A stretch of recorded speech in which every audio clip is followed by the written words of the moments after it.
Our top focus, tech disruptions worldwide hit airlines, banks, businesses and even emergency services. From flights to supermarkets to the global Microsoft outage disrupted multiple sectors and threatened to lead to massive issues. Microsoft has now said that the underlying cause has been fixed and all impacted services have been restored. Meanwhile, we saw a massive impact on airports across the country, and the Civil Aviation Minister said that he's directed airport authorities and airlines to be compassionate and provide extra seating, water and food for passengers affected.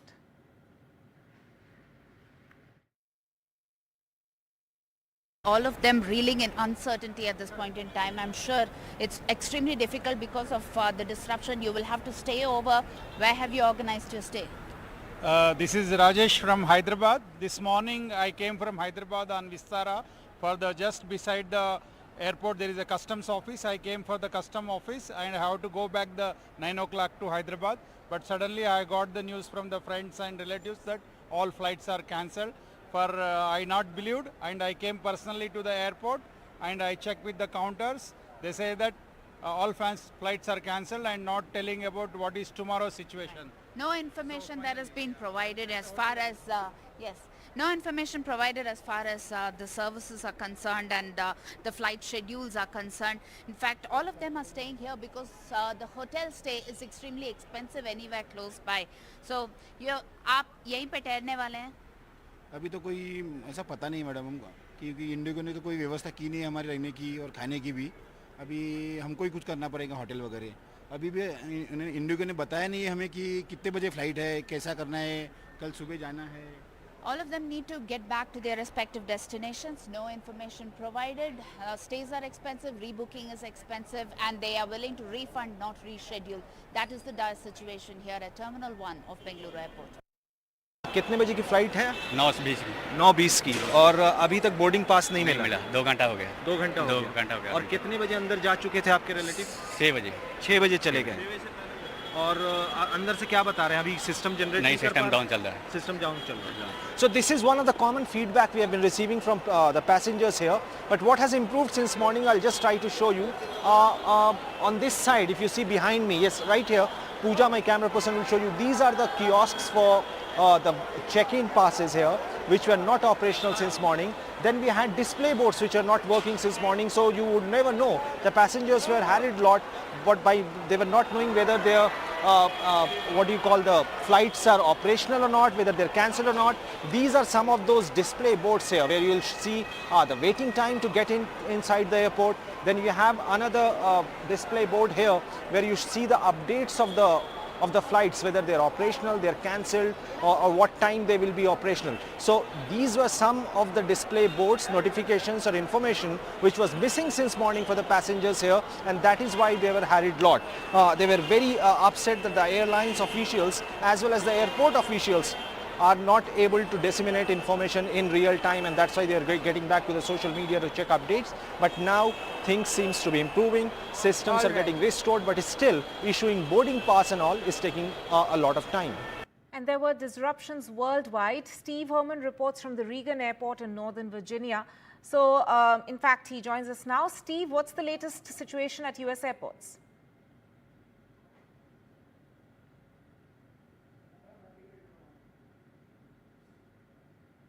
Okay, what I can tell you is only what I'm observing here at Reagan National Airport, just south of Washington, D.C., in the state of Virginia. I flew in here on Friday morning U.S. time from Milwaukee, where, of course, we had been covering the Republican National Convention. I got out of there on Southwest Airlines, which I heard the ground crew saying they were not affected by the computer outage because their system is so old, the computer system, Windows 95. However, for American Airlines and Delta and perhaps some others, we are seeing flights being canceled or delayed. I'm supposed to be on a flight on American Airlines to Hartford, Connecticut. That has been delayed once. When I was checking in, I heard a passenger next to me saying he had actually been in a plane which had rolled out to the runway, was called back, and the flight was canceled.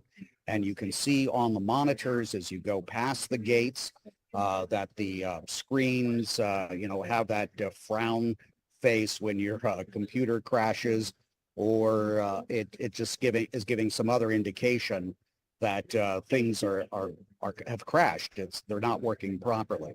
So that's the situation as far as I know with the airlines, that it's apparently going to take many, many hours to get back to speed if they even can do that today. Heard that in India, you're having handwritten boarding passes being issued. I have not experienced that.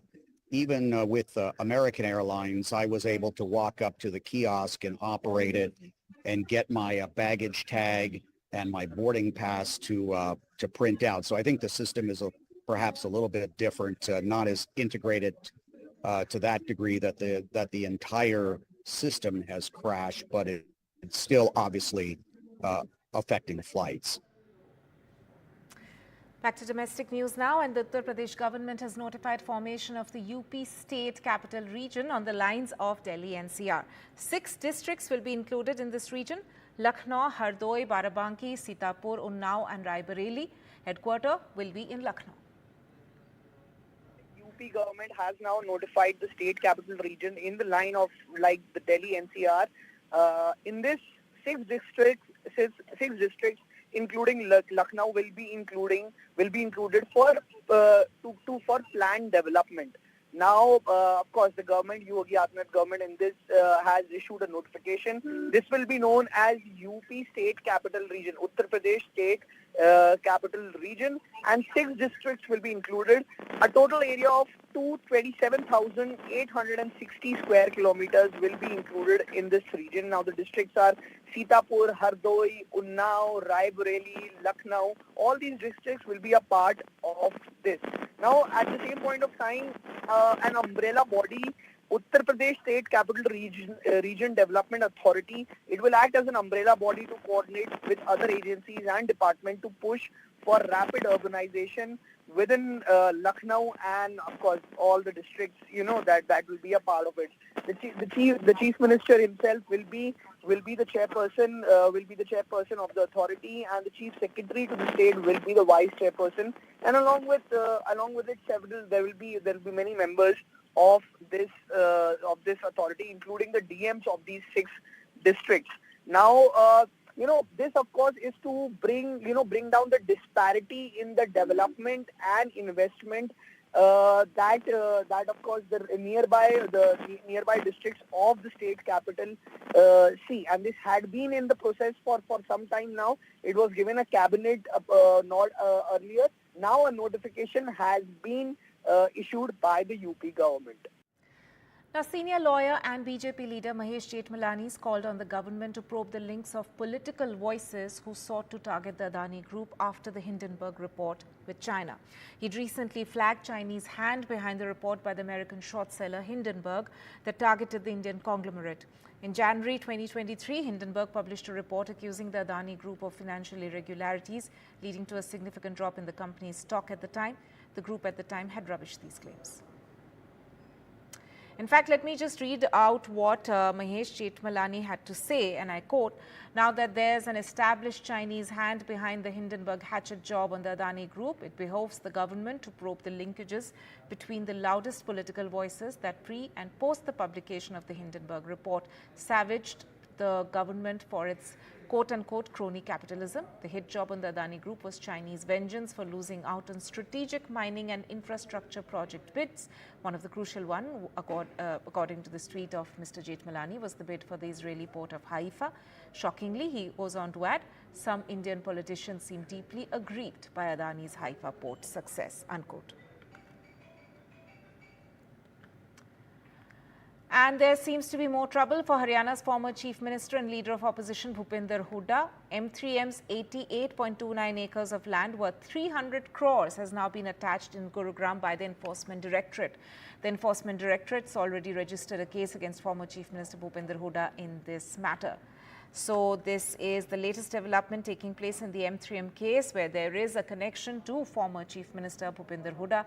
ED has now attached a land worth 300 crores linked to the M3M group, and this entire case of alleged land fraud connected to the M3M group his, according to ED, took place during at the time when Bhupinder Hooda was the Chief Minister of the state. Right, let me go across to my colleague Gurpreet for more on this. Gurpreet, what are the details which have emerged?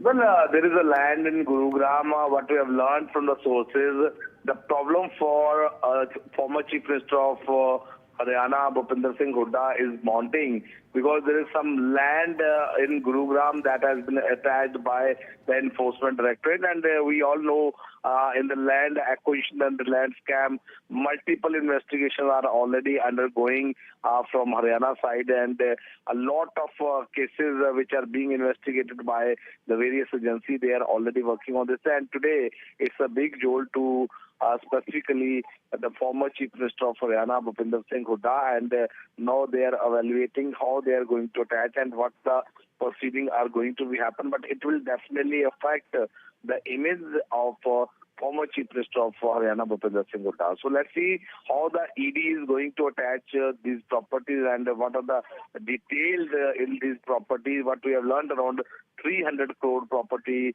worth they are likely to be attached. Gurpreet, so we have to wait and watch. Right. Gurpreet, appreciate you joining us on that update. Shifting focus now, and a significant number of Indian students studying in neighbouring country of Bangladesh have begun returning home, with many reaching Agartala following a wave of students' protests since last 1 week against the quota system in the nation. The students expressed concerns that the situation in Bangladesh could spiral further very soon, especially after the government there ordered a nationwide shutdown of its mobile internet network. This even as 50 people have died in the violent protests there.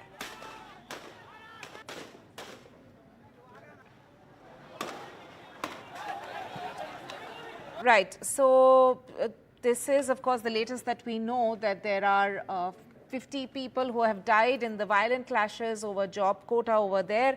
And let's listen in to the students who are returning home now. वहाँ पे 4 दिन पहले situation एकदम से normal थी। 4 दिन पहले all of sudden हम लोगों को न्यूज़ आया कि घर से मत निकलिए, हॉस्टल से मत निकलिए, बाहर मत जाइए। देन हम लोगों को पता चला कि वहाँ पे कोटा मूवमेंट हो रहा है, बहुत सारा गैदरिंग हो रही है स्टूडेंट्स की। तो हम लोगों को कॉलेज से भी ऑफ मिल गया, कॉलेज वालों ने भी मना किया कि आप कॉलेज आने की ज़रूरत नहीं है। देन उसके बाद हम लोग फिर सोचा, हमने प्रिंसिपल सर से अपने बात करी कि क्या होगा सर, क्या करा जाए। तो सर ने ये बोला कि आप वापस इंडिया चले जाइए अगर आप इनसिक्योर फील कर रहे हैं। हमने इंडियन एम्बेसी को भी कांटेक्ट किया, उन्होंने भी यही आंसर दिया कि आप वापस इंडिया लौट जाइए। All our Indian nationals are safe there, and we have a large student community, as I told you, 8,500 students or thereabout. Many of them pursue medical education also in that country. So they are all safe and sound, and we are in touch. They are in touch with our High Commission, with our Assistant High Commission as well. And we are regularly keeping in touch with them to render all assistance, any assistance that they may need. We'll be slipping into a short break at this point. Stay tuned to NDTV.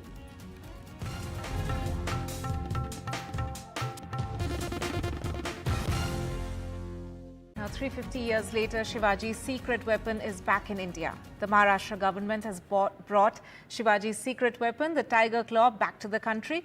It's on loan from London's Albert Museum for 3 years. Chief Minister Eknath Shinde, Deputy Chief Minister Fadnavis and Deputy CM Ajit Pawar all attended a special event to mark the start of the exhibition. 350 years after Maratha icon Chhatrapati Shivaji used his tiger claw to kill his adversary Afzal Khan, it has returned to India. The famed tiger claw has been brought back from London's Albert Museum for 3 years after an understanding between the Maharashtra government and the museum. The tiger claw was displayed for public in Satara on Friday. Chief Minister Eknath Shinde and his 2 deputy chief ministers Devendra Fadnavis and Ajit Pawar were present on the occasion. The tiger claw holds great emotional significance for the people of Maharashtra, as it is the symbol of an important incident in the life of Chhatrapati Shivaji, the founder of Maratha Empire. Afzal Khan and Chhatrapati Shivaji met at the foothills of Pratapgarh Fort in a tent. After having a conversation, Afzal Khan rose up to hug Chhatrapati Shivaji, and while hugging him, he took out a dagger and tried to stab Chhatrapati Shivaji on his back. Chhatrapati Shivaji had anticipated such an attack and he had worn an armor to defend himself. He immediately took out a bagnak, which is also called tiger claw, and ripped out Afzal Khan's stomach.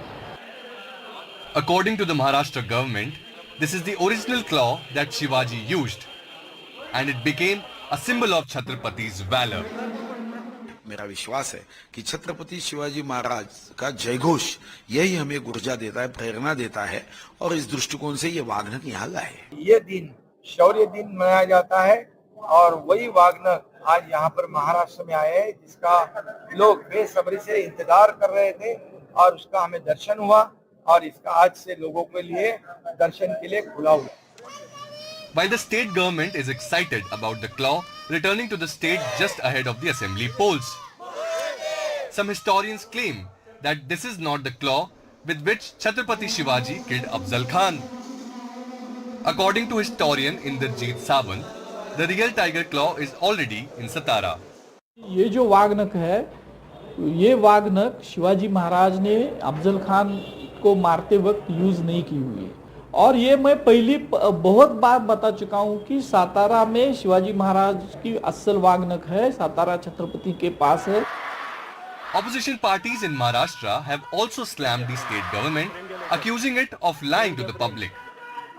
Chhatrapati Shivaji Maharaj के इतिहास से कुछ अहम मुद्दे अगर हमने लिए तो वो जिसे हम रहते से राज्य कहते हैं, जिसे हम माँ बहनों के प्रति सुरक्षित राज्य की बात करते हैं, जिसे हम किसानों के लिए सुरक्षित राज्य की बात करते हैं, तो ऐसे अहम मुद्दों पर ध्यान देना आज के काल के अनुसार ज़्यादा उपयुक्त साबित होगा।